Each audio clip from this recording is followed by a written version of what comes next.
It is Saturday morning, and you're probably thinking that the title of the video refers to my lumber racks, or in this case, it's actually shelving racks that I installed in my basement, and I'm going to be showing how I made those. That's not what I'm talking about. That's what's known as clickbait. I was wrong about the handle on the knife here. As pointed out to me, that this is not actually illegal. Having a plastic handle is not illegal, even if it has the holes in it. It has to be metal, and then it's illegal.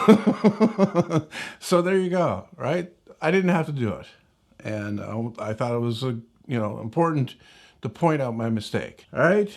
Anyway, so let's get into the shelf brackets thing.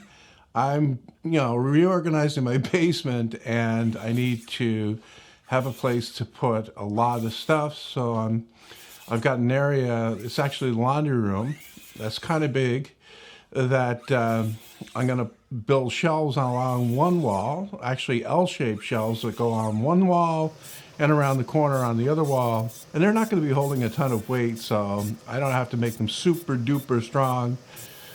So I went with lightweight stuff here, but it's still strong. Don't get me wrong. These are probably a lot stronger than those L-shaped angle brackets that you can get at the hardware store. The metal ones with the rib on the inside. You put like 4 or 5 of those on the wall. You put a shelf on. You got paint cans on there. Next thing is coming down like this on about a 30-degree slope, and everything's sliding off. These are a lot better than that, and they're pretty strong. I'm using 5/8-inch fence boards, some that I had left over from a project I was doing here. And they're well dried out. They're in my shed. I went out and got them. I don't need them for any other purpose.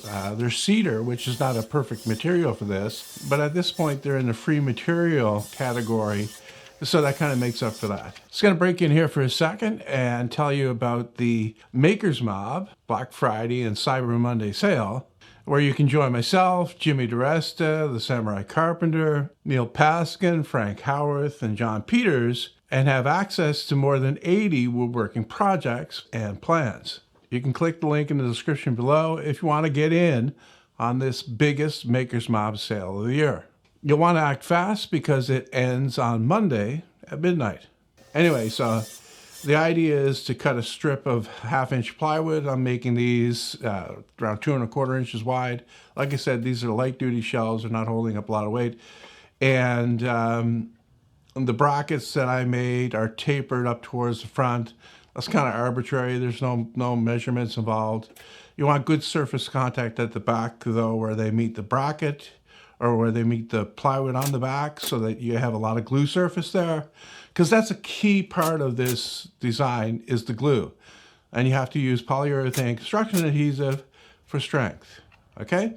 You can use regular wood glue if you put a lot of it on there and you make sure they have good, like end grain soaks up wood glue, right? So it makes it basically useless. The thing about the polyurethane is that it's nice and thick. When you put it on, it doesn't get sucked into the end grain as much, and it's there and it's holding it on. And then along with that, I've got, I think these are 3-inch drywall screws. These are big ones, though. They're not the number 6 or number 7 or whatever they are. They're number 8 drywall screws. They're very strong. And then they've got that bugle head on there that has a lot of bearing surface on the back. So when it sucks into the plywood, it really holds it on there really good. So I got 6 of those put together last night, and I brought them in and let the glue dry overnight. And then this morning, I actually installed them. Installing them is no big deal. You have to screw them into the studs, though. This is how they work. Very important to screw it into the studs. And I use 2-inch screws. 2-inch goes 1/2-inch plywood, 1/2-inch drywall. That's an inch penetration into the stud. Okay, so 2 1/4. I think 2 is perfect, though, for a 1/2-inch drywall.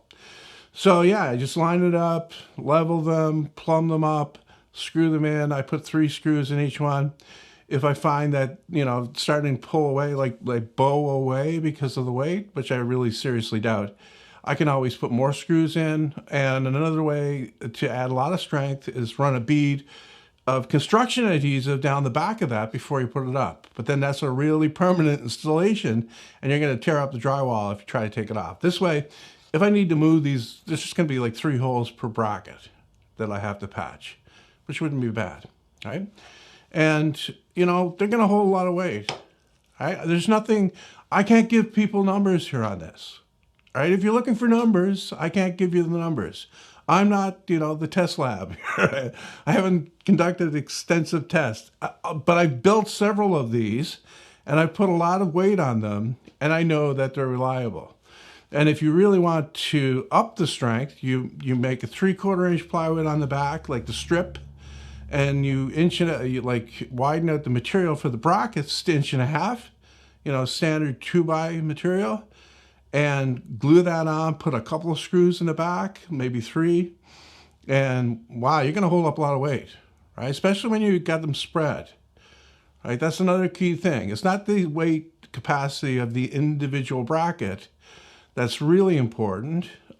You know, it depends upon the stiffness of the shelf too, but even with a fairly flimsy shelf, there's some spreading to the next one, right? So yeah, it's good stuff, right? Wrong about the blade handle, wrong about the knife handle, but absolutely right about the shelf brackets or lumber rack.